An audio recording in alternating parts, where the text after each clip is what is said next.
Welcome back to Jurassic Park Minute. Jurassic Park Minute is the fan podcast that chronicles and overanalyzes the classic 1993 film Jurassic Park minute by minute. I'm Kyle. I'm Brady. And today we're here to bring you minute number 6. Brady, how are you doing this morning? Doing great. How about you? I'm doing fine as cherry wine as well, because we got a episode of Ghostbusters Minute that drops the same time as this one does. That one, unfortunately, we're going to be sunsetting very soon. But if you like what you hear here, you can head on over to ghostbustersminute.com. Subscribe to it on iTunes, Overcast, Stitcher, anywhere you get your podcasts. I think we're on Google Play as well. So if you're listening to this, you can listen to Ghostbusters Minute. We have a lot of fun with that show. So that one is we're sailing it out to the Grey Havens. If this was a Lord of the Rings podcast, it's about to go extinct. How about that? Hey, you know what I'm a big fan of? What? Lord of the Rings Minute. The Lord of the Rings Minute is one that just launched as well. That's over right. on I think a Dueling Genre. Our buddies Scott and Nick, who have their podcast over there, Geek by Night, The Doctor's Companion, and did Back to the Future Minute. And I think they're going to be starting Back to the Future Minute 3 sometime in the distant future, which is going to be very cool. But yeah, they are the guys who are producing Lord of the Rings Minute, and the couple that are doing that one, wow, they have their hands full, because they're actually doing a minute-by-minute breakdown of the director's edition of the Lord of the Rings movies. So yeah, that's the host of that are Cassandra and Norman, and I mean, my God, do those guys just know Lord of the Rings films backwards and forwards. So if you're enjoying what you're hearing here and you like Lord of the Rings, there's a pretty strong chance you're going to like Lord of the Rings Minute. So check that out wherever fine podcasts are purveyed. Now, Brady, are you ready to get into minute number 6 of Jurassic Park? I am. I got some cool stuff on this one. Let's do it. In the previous minute, we found ourselves in the amber mines of the Dominican Republic, where a massive excavation for fossilized mosquitoes was underway. At the end of the minute, we were told about a team of experts who were being approached to visit the park to give it their public endorsement. At minute number 6, we find ourselves in the Badland of Montana, with diggers excavating a skeleton of a velociraptor. At 6 minutes 18 seconds, a dig site volunteer announces that they are ready to try again.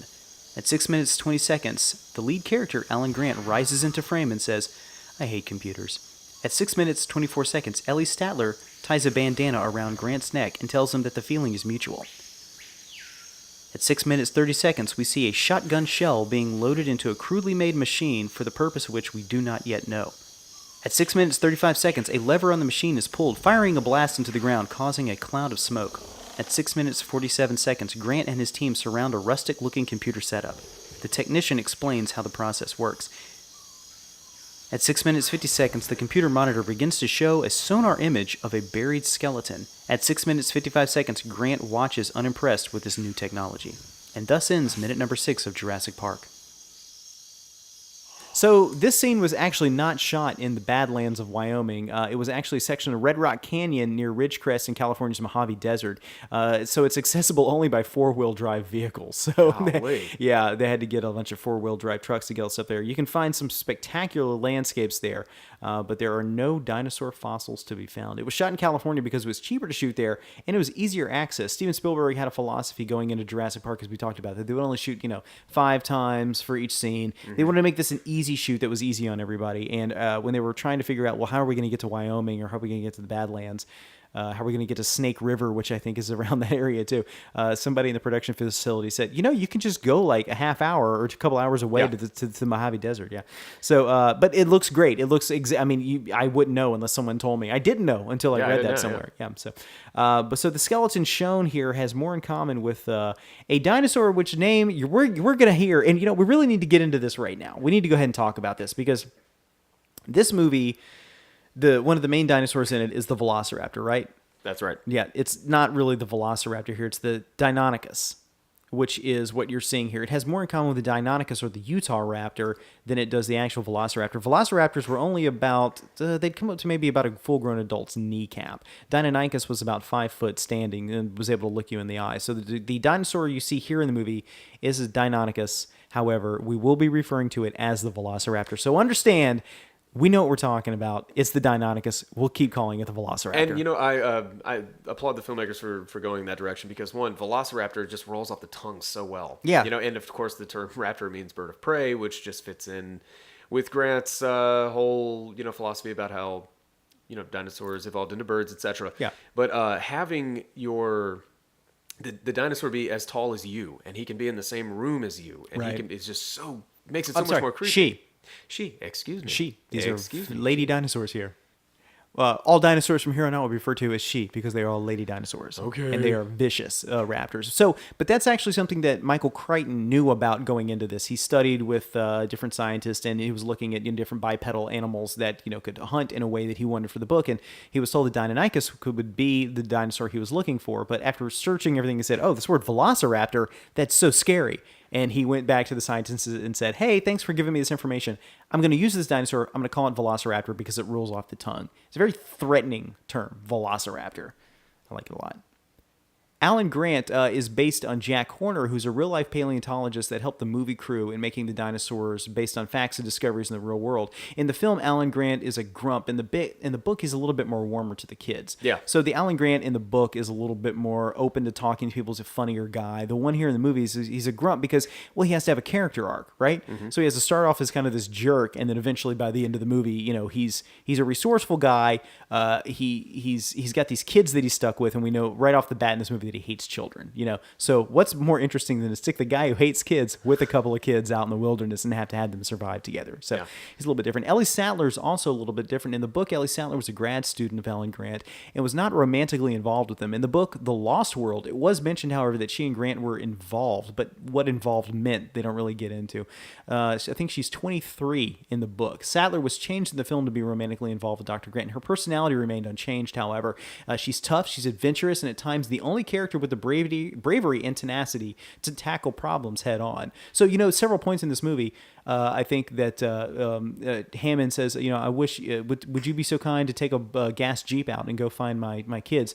Ellie Sattler's the first one, but no reserve at all. She's like, yeah, I'm going. Yeah, I gotta go too. Multiple times. Yeah, she's the one who goes out into the shed to shut off the main power grid and fix everything. So she's definitely she's funny, she's adventurous, and she is definitely not a person who is scared of anything. She shows no fear. She sticks her whole arm right in that dinosaur poop. Yeah, that's right. She might be the bravest person in this whole She's thing. tenacious, and we have no idea how tenacious she actually is. So they have a seismic device that they shoot into the ground in this scene. And I have a little bit of firsthand knowledge about this, and that thing doesn't exist. It wouldn't exist because the seismic stuff that they use now is really used to see like shale plays and underground oil formations and things like that. So it's good at getting pictures of big areas of land, using seismic echoes to get an idea of what rocks and things look like that underneath your feet. But the technology is not so much that it could find skeletons in the ground. However, in the movie, it's a very cool device. We don't have anything like this now. We certainly didn't have anything like this in 1993, but it works well in the context of the movie. It's totally believable in the context of the movie, And the way the device looks is pretty great too.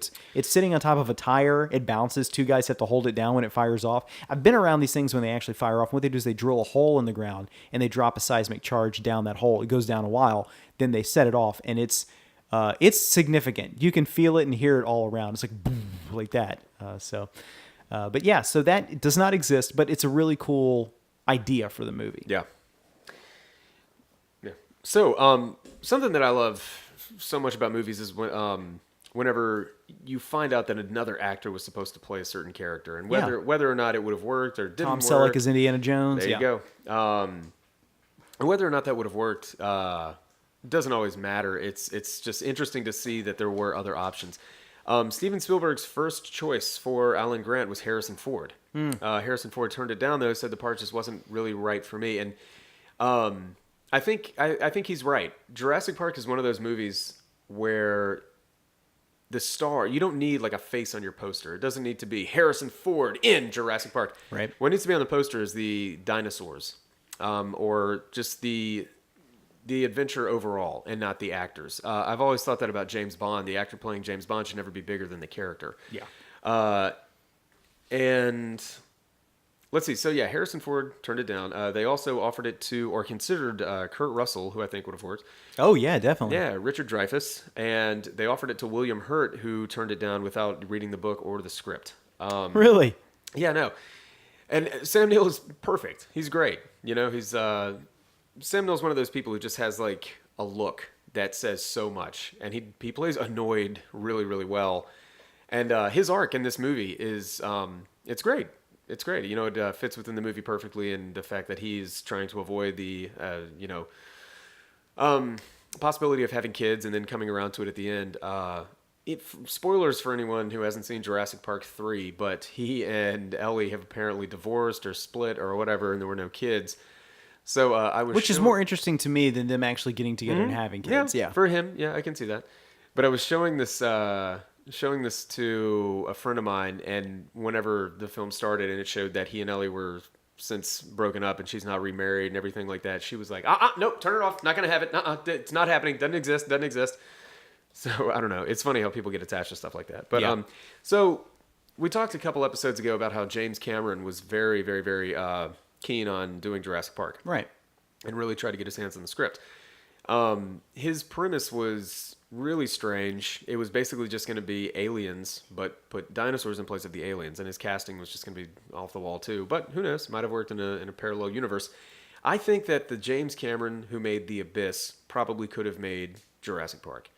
I think that there are some similarities there to a degree, and I don't know. I can just see that as having worked. And I'm not a big fan of The Abyss, and I don't really like James Cameron's writing. But I don't know.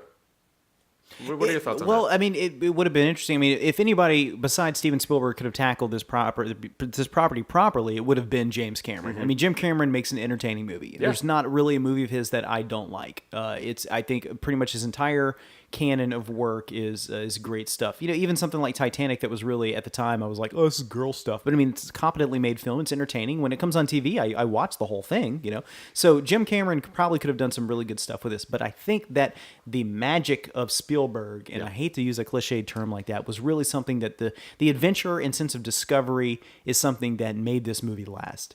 Jim Cameron could have pulled in a fantastic movie. It'd be a lot of fun, high action. But I think the thing that makes this movie last is that little Spielberg, and you see him, I'm doing my fingers like this, like I'm sprinkling, like, you know, pixie dust or something on it, you know, like the Spielberg stuff, like the amber that's in the middle of the screen, the mystery push on at the beginning with, you know, something moving through the trees and Muldoon standing there with his gun. That Steven Spielberg is the guy who I think had the right touch for this movie. Yeah, and there's really nobody else who can bring that to a movie. So, and it's ironic that we're talking about this. James Cameron himself did say Steven Spielberg was the only person to adapt this book. Yeah. Into a film. He said there was no one else who could have or should have done it. Yeah. And you've seen some other directors tackling some Michael Crichton properties like Sphere in Congo, for example, which books that I loved. I loved those books. The and movies the movies just didn't. Suffer a little bit. Yeah, they did. They were not what Jurassic Park was. Yeah. So. And that's a shame. But hey, you know what? Remakes. There's no reason that somebody else can't go and adapt Congo into a movie.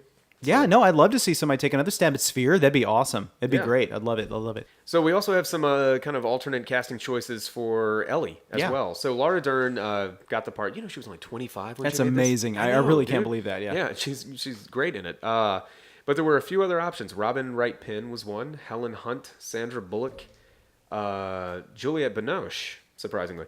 And Gwyneth Paltrow. And you can actually find Gwyneth Paltrow and Helen Hunt's auditions on YouTube. And Helen Hunt was great. Yeah, Helen Hunt's a fantastic actress. I mean, like, you know, Laura Dern's fantastic. Any one of those choices would have been great. I'm fine with Laura Dern. It would have been awesome with Sandra Bullock. Yeah, I'm kind of surprised Sandra Bullock wasn't in this movie, though. But I mean, given her popularity at the time. I think the great thing about Laura Dern's performance is how bubbly she is. How much fun she is. And then how she has such a drop in enthusiasm when she sees that, like she says, the power in this place is out now. She reaches a lot of levels with her performance and does a great job. Yeah. Anything else? That's all I've got for this minute. All right. That's all I've got for this minute as well. So, folks, join us back again tomorrow for minute number 7 of Jurassic Park Minute. Really hope you're enjoying the show. If you've got any suggestions for us, shoot them over to JurassicParkMinute@gmail.com. You'll have all the information of how to contact us here at the end of the minute. So we're going to go ahead and let you guys get on with your day. I'm Kyle. I'm Brady. And until next time, hold on to your butts.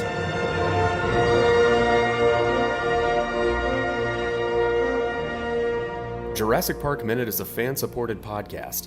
If you like the podcast, then leave us a review on iTunes.